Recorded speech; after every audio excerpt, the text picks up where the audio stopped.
Քրիստոս հարյավ իմերելոց Հանուն հոր և որդվո և օգնի սրբո ամեն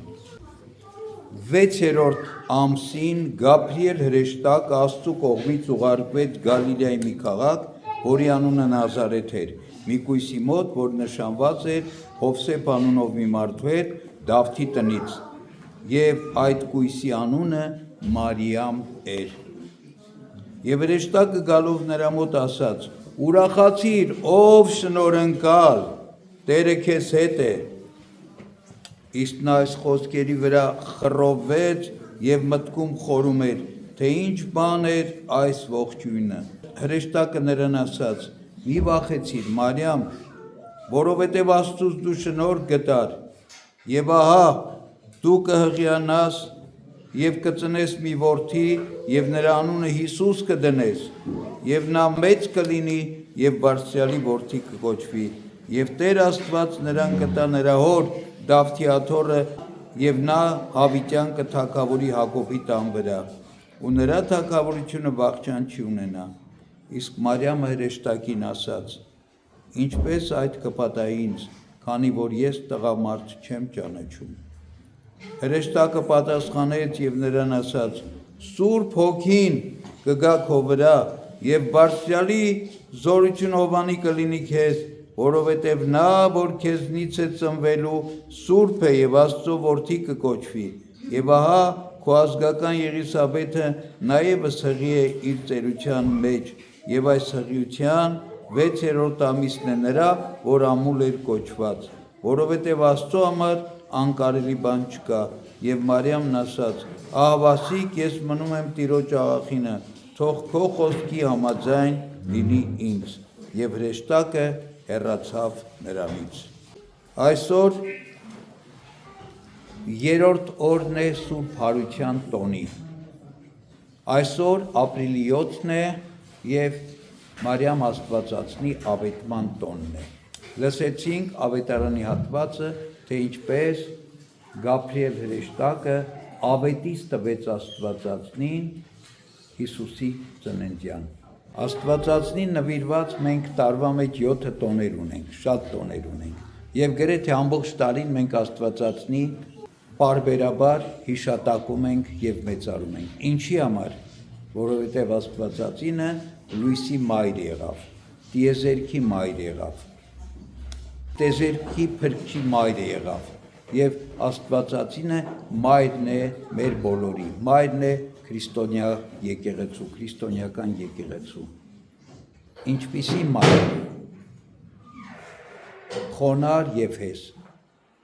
Ինչի Աստվածածինը արժանացավ այդ պատվին և ինչի Աստվածածնին Աստված բարձրացրեց։ Այս հարցի պատասխանը Սուրբ Մարիամ Աստվածածինը ինքն է տալիս հենց Սուրբ Ավետարանում, երբ եկավ Եղիսաբեթի մոտ և իր հայտնի աղոթքն արեց, օրհներգն արեց։ Այդ աղոթքի մեջ Աստվածածինն ինչ է ասում։ Ասում է. «Իմ անձը փառավորում է Տիրոջը, և իմ հոգին ցնծած իմ Փրկիչ Աստծով, որովհետև նա իր հայացքը դարձրեց իմ աղախնի խոնարհության վրա։ Եվ ահա այսուհետև բոլոր սերունդներ ինձ երանի կտան» և այլն աղոթքը։ Ուրեմն Աստվածածնի խոնարհության համար։ Եվ ընդհանրապես քրիստոնեական մեծագույն առաքինությունը խոնարհությունն է համարվում, որի այնքան պակասն ունենք մենք բոլորս։ Եվ Աստվածածինը խոնարհ էր։ Եվ մեր Տեր Հիսուս Քրիստոս ասում է ավետարանում, ասում է. «Ով որ իր անձը խոնարհեցնի, Աստված նրան կբարձրացնի»։ Աստվածածինը այնքան, ինչքան որ բարձրացավ վեր, իսկ ինչքան է բարձրացել Աստվածածինը։ Եկեղեցու հայրերն ասում են. Աստվածածինը բարձր է բոլորից, նույնիսկ հրեշտակային 9 դասերից էլ է բարձր։ Ինքը ցածր է միայն Սուրբ Երրորդությունից, միայն Աստծուց է ցածր, մնացած բոլորից բարձր է։ Այդքան ինչի բարձրացավ, որովհետև այդքան ինքը խոնարհ էր։ Ուրեմն իր բարձրության համեմատ մենք կարող ենք գաղափար ունենալ իր խոնարհության մասին։ ով ինչքան խոնարհվում է, Աստված այնքան բարձրացնում է։ Եվ Աստվածածնին Աստված այսպես բարձրացրեց եւ այդ մեծ պատվին արժանացրեց։ Եվ Աստվածածինը մեր բոլորի բարեխոսն է Սուրբ Երրորդության մեջ։ Ամենամեծ բարեխոսն է աշխարհի, որովհետև մենք բոլորս մեր բոլոր աղոթքների մեջ խնդրում ենք Սուրբ Տիրամոր, Սուրբ Մարիամ Աստվածածնի բարեխոսությունը։ Ուրեմն այսօրվա դրվագով սկսեց մեր փրկagorցության իրողություն այս աշխարհի մեջ։ Մարգարեություններ շատ կային, բայց իրականություն դառավ այսօրվա դրվագով, երբ Գաբրիել հրեշտակը հայտնվեց Սուրբ Կույս Մարիամ Աստվածածնին եւ ասեց. «Ուրախացիր, ով շնորհընկալ, Տերը քեզ հետ է»։ Այսինքն Աստված ընտրեց աշխարհի բոլոր կանանցից, բոլոր աղջիկներից հատկապես Աստվածածնին։ Այդ 14 տարեկան աղջկան եւ Գաբրիել հրեշտակին ուղարկեց իր մոտ, որ ավետիսը տա իր հղության։ Եվ երբ Աստվածածինը ի վերջո, ինչի եմ ասում ի վերջո, որովհետև սկզբից Աստվածածինը չհասկացավ, ասեց ես տղամարդ չեմ ճանաչում, ինչպես կարող եմ ես հղիանալ եւ զավակ ունենալ, երբ Գաբրիել հրեշտակը բացատրեց, որ քո հղիացումը տղամարդուց չի լինելու, Սուրբ Հոգին է իջնելու քեզ վրա եւ Աստծո զորությունն է հովանի լինելու քեզ, ասեց ես Աստծո աղախինն եմ։ Այսինքն ինքը խոնարհվեց եւ հնազանդվեց Աստծո կամքին։ Երբ խոնարհվեց, ասում է Աստվածածինը հղիացավ։ Սուրբ Հոգին հովանի եղավ, Աստծո զորությունը իջավ եւ Սուրբ Հոգուց Աստվածածինը հղիացավ։ Եվ գիտենք, հետո ծնեց աշխարհի փրկչին, մեր Տեր եւ Փրկիչ Հիսուս Քրիստոսին։ Աստված մարդացավ Սուրբ Կույս Մարիամ Աստվածածնի միջոցով։ Այս մեծ պատվին արժանացավ Աստվածածինը։ Աստվածածինը մարդ էր,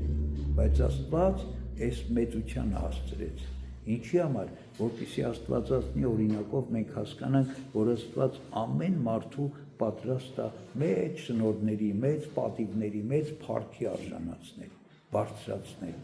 ինչպես Աստվածածնին բարձրացրեց, բայց նաև մարդը պիտի Աստվածածնի օրինակով Աստվածածնի հեզությունն ու խոնարհություն ունենա։ Այսինքն իր կամքից հրաժարվի եւ Աստծո կամքը սիրի աշխարհում ամեն ինչից ավելի։ Մենք բերանով ասում ենք եղեցի կամքով,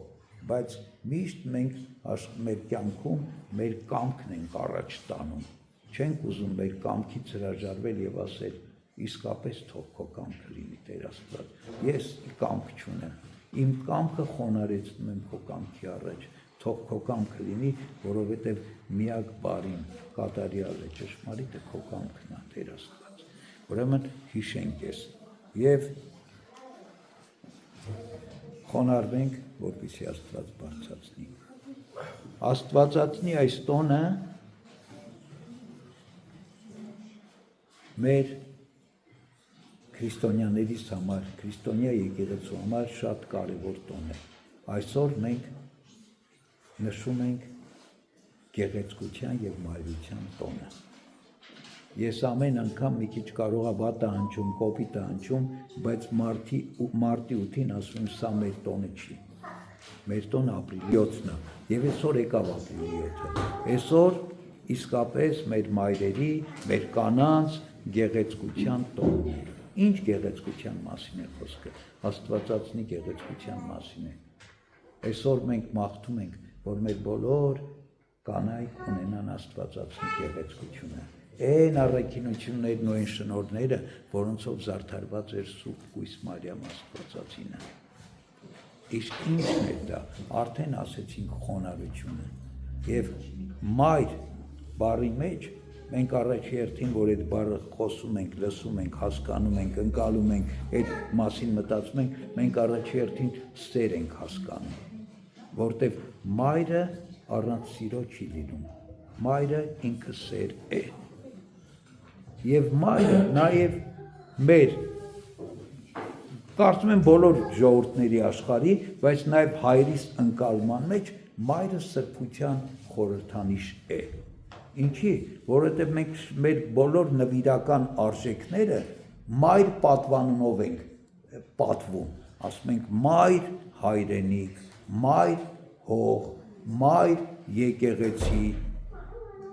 մայրենի լեզու, այսինքն ինչ որ մեզ համար շատ նվիրական է, հա, մենք ասում ենք սուրբ հայրենիք, ասում ենք մայր հայրենիք, այսինքն մայրը սրբության հոմանիշ է մեզ համար։ Եվ այս առումով ես այսօր ուզում եմ շնորհավորել մեր բոլոր կանանց եւ մաղթել, որ բոլորս այդ մայր անունը կրողներ լինենք։ Եվ այսօր ես ուղղակի այսօր որ մտածում եմ այս մասին, մի քանի պատկեր եկավ իմ մտքի մեջ, ուզում եմ ձեզ հետ կիսվել։ Մայրության եւ մայրական սիրո օրինակների պատկերներ։ Մեկը 5 տակարանից է, Մակաբայեցիների պատմությունից, երբ Շամոնիամի անունով մի կնոջ եւ իր 7 որդիներին հույները ստիպում էին, որ հրեական օրենքը խախտեն, իրանց կրոնական եկեղեցական օրենքը խախտեն, այս օրվա մեր խոսքերով ասած, պահքը խախտեին։ Եվ սրանք ընդդիմացան, ստիպում էին, որ խոզի միս ուտեին, չկերան, եւ 7 զավակներին մոր աչքի առաջ թագավորը սպանեց, դաժան ձևով սպանեց, որ գնաք տուն, բացեք, կարդացեք այդ պատմությունը, ուրեմն ասեմ տեղը, Մակաբայեցիների 2-րդ գիրք, 7-րդ գլուխ, կոչվում է 7 եղբայրների եւ իրենց որ նահատակությունը։ Եվ այստեղ ուզում եմ հիշել մոր խոսքերը, երբ իր տղաներին սպանում էին, մայրը հետևյալն էր ասում. առավել եւս բարի հիշատեքի էր արժանի սքանչելի մայրը, նա Աստծո հույսին ապավինելով այսպիսի 7 որդի էր կորցնում մեկ օրում, նույն ժամին, քաջալերվելով նրանցից յուրաքանչյուրով ինքն էլ նրանց էր քաջալերում, մխիթարում իրենց մայրենի լեզվով, կին լինելով, բայց հանդերձ բերելով տղամարդու վայել սիրտ եւ միտք, նա քաջաբար առաջ եկավ եւ ասաց. ես չգիտեմ, թե դուք ինչպես եք հայտնվել իմ արգանդում, ես չէ որ ձեզ կյանք եւ հոգի եմ պարգեւել եւ ոչ էլ կերպարանք տվել ձեզանից յուրաքանչյուրին, ոչ էլ ձեզ սներ հասցրել եմ այս հասակին, սրանից հետո ես ոչինչ իմը չեմ համարում, այլ նրան, ով աշխարհի արարիչն է, ով ստեղծել է մարդկային ծնունդները, ով իր ողորմությամբ եւ գալստությամբ մեր կյանքն ու հոգին մեզ պիտի վերադարձնի։ Եվ հետո, երբ 6-ին արդեն նահատակել էր, 7-րդին նահատակելուց առաջ, թագավորը ստիպում է մորը, որպեսզի մայրը համոզի իր որդուն, որ խախտի օրենքը չեն նահատակվի, գոնես վերջի որդին փրկվի, գոնես վերջի հույսը փրկվի, եւ ինչ է ասում, եւ շատ ստիպեց, մայրը հանձն առավ խոսել որդու հետ, թեքվեց նրա կողմը, արդեն տղային կտանքների է ենթարկել, կիսամեռ վիճակում է որդին, թեքվեց նրա կողմը, սկսեց ծաղրել գոռոզ եւ ամբարտավան թագավորին եւ ասել. գթա ինձ որդյակ իմ, հիշիր, որ ես քեզ 9 ամիս կրել եմ իմ արգանդում, 3 տարի գրկել, կրծքովս կերակրել եմ քեզ եւ հասցրել այս հասակին, արդ աղաչում եմ քեզ որդյակ, նայիր երկնքին ու երկրին, այդտեղ ապրող արարածներին, հիշիր, որ Աստված նրանց ստեղծել է ոչնչից, այդպես էլ նա մարդկային ցեղն է ստեղծել, մի զարուրիր այս դաժան դահճից, այլ արժանի եղիր եղբայրներիդ, գերադասիր մահը, քան թե աշխարհի կյանքը, որպեսզի մեծ Աստծո ողորմածությամբ քո այն եղբայրների հետ ընդունեմ քեզ։ նահատակվում են 7-ն էլ, վերջում էլ մորն են նահատակվում։ Հիմա այս խոսքերը հեշտ է կարդալը, բայց մայրերը թող մտածեն, որ մեկ իր զավակին կարա ասի գերադասիր մահը, քան թե կյանքը։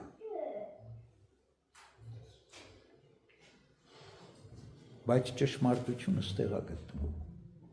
Ճշմարիտ մայրական սերը ստեղ է գտնվում։ Ոչ թե իր զավակին փրկել իր համար, որ իր կողքին լինի, այլ իր զավակին արժանացնել երկնքի արքայության, փրկության, հավիտենական կյանքի։ Մյուս դրվագը, որ այսօր իմ միտն եկավ, 40 մանկանց տոնի ժամանակ հիշում եք, երբ 40 մանուկներին նահատակեցին Սեբաստիայի լճում եւ մարմինները հանեցին, բարձում էին սայլերի վրա, որ տանին, տեսան, որ ամենակրտսերը դեռ չի մահացել։ Եվ դահիճները մի տեսակ գթացին, թողեցին, ասին միգուցե ապրի դարձի գա։ Եվ ինչ եղավ, մայրը լսեց, եկավ, իր որդուն շալակեց եւ չէր ուզում, որ նահատակներից իր որդին բաժանվի, չուրախացավ, որդուն չվերցրեց տարավ տուն, ասեց տանեմ, խնամեմ, թող ապրի, այլ ասեց թող 39 իր նահատակ եղբայրներից չբաժանվի, թող նահատակության պսակը չկորցնի եւ հետևից քայլեց սայլի այնքան, մինչև իր որդին հոգին ավանդեց եւ դրեց սայլի վրա 39 նահատակների մարմինների հետ իր որդին էլ եւ ուրախացավ, հոգին թեթևացավ, որ իր տղան արժանացավ, իր որդին արժանացավ նահատակության պսակի։ Սերը մայրական։ Ով կհասկանա, չեն հասկանա մարդիկ։ Եվ հաջորդ դրվագը, որ վերջերս որոշ ժամանակ առաջ կարդացի, ասում է մի դպրոցական երեխա մի քանի դար առաջ սրանից տուն է վերադառնում դպրոցից եւ մորն ասում է ուսուցիչը նամակ է ուղարկել քեզ, մայրիկ։ Մայրը վերցնում է որդու ձեռքից նամակը, բացում է եւ կարդում է։ Բարձրաձայն կարդում է մայրը։ Ուսուցիչը գրել է. «Տիկին, ձեր որդին այնքան խելացի է, այնքան հանճարեղ է, որ դպրոց իրան տալու ոչինչ չունի։ Մենք խորհուրդ ենք տալիս, որ դուք իրան այլևս դպրոց չուղարկեք, տան իր հետ պարապեք»։ Եվ այդ օրվանից մայրը որդուն դպրոց չի ուղարկում։ Անցնում է տարիներ, երկար տարիներ, այս որդին դառնում է աշխարհահռչակ գիտնական, ֆիզիկոս Թովմաս Էդիսոնը։ Մայրն էլ արդեն մահացել է։ Մի օր իրենց տան թղթերը քրքրելուց, նայելուց, հանկարծ իր ձեռքն ընկնում իր ուսուցչի գրած նամակը իր մորը եւ բացում է եւ սկսում է կարդալ։ Կարդում է հետեւյալը. «Տիկին, ձեր որդին մտավոր հետամնաց է։ Մենք իրեն ոչնչով չենք կարող օգնել։ Ձեզ հորդորում ենք, որ իրեն էլ դպրոց չուղարկեք»։ Եվ Էդիսոնը արտասվում է եւ աղոթում է, ասում է. «Փառք քեզ Աստված, որ մորս սիրո եւ ջանքերի շնորհիվ ես մտավոր հետամնաց երեխայից դարձա աշխարհի ամենահանճարեղ ֆիզիկոսներից մեկը»։ Ուրեմն մեր բոլոր մայրերին, քույրերին մաղթում եմ Աստվածածնի օրհնությամբ, Աստվածածնի շնորհներով, որ հասնեք այս սիրո աստիճանին։ Այս ամեն մեկը ձեր ձևով, ձեր չափով, ձեր իմացածով, ձեր կարողությամբ եւ Աստծո շնորհով, որ մենք սիրենք մեր զավակներին այն սիրով, որը իրենց պիտի հասցնի փրկության եւ երկնքի արքայության, որ իրենց պիտի բարձրացնի այս աշխարհի վիճակից, բարձրացնի Աստծո որդիներ լինելու վիճակին։ Թող Սուրբ Աստվածածնի բարեխոսությունը մեզ բոլորիս հետ լինի, ամեն։ Աստծո շնորհը, սերը ամենքիս հետ նորից ու նորից շնորհավորում եմ իսկապես սրտանց մեծ ուրախությամբ շնորհավորում եմ մեր բոլոր մայրերին, քույրերին գեղեցկության եւ մայրության ճշմարիտ տոնի առիթով։ Ամեն։